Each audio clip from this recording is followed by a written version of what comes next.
আসসালামু আলাইকুম কেতা হল বালা আসনি আশা করি সব বালা আছো আলহামদুলিল্লাহ আমিও বালা আছি আপনার দোয়ায়।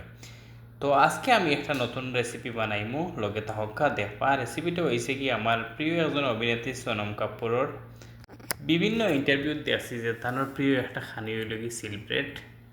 তো আজকে আমি ওটা রিক্রিয়েট করার ট্রাই করবো। এটা খুব একটা সিম্পল রেসিপি। গরো যদি পুরানা ব্রেড থাকে ব্রেড দিয়ে আর টমেটো পেঁয়াজ কাঁচামরিচ কেচেপ আর একটু তেল আর লবণ লাগে, খুব সহজে বানানো যায়। পয়লা আমি এখান তাওয়া চুলার উপরে দিয়ে বালা করে গরম করছি, করিয়ে অল্প তেল দিয়ে হালকা একটু জিরা দিছি ফ্লেভার হওয়ার লাগে। তারপর পেঁয়াজ কাঁচামরিচ দিয়ে বালা করে ভাজি আর যাতে লাল লাল হয়ে যায় গিয়া। মোটামুটি পেঁয়াজ আর কাঁচামরিচ ভাজা হয়ে গেছে, এর মাঝে আমি টমেটো এড করে লাইছি।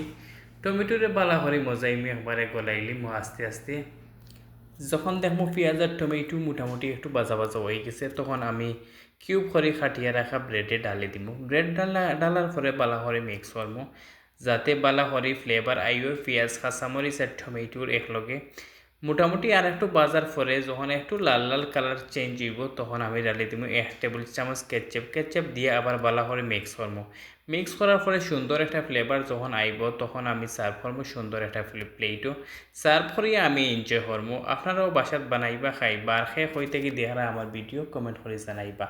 আমার ভিডিও আপনারা কাছে কেমন লাগে তাও জানাইবা।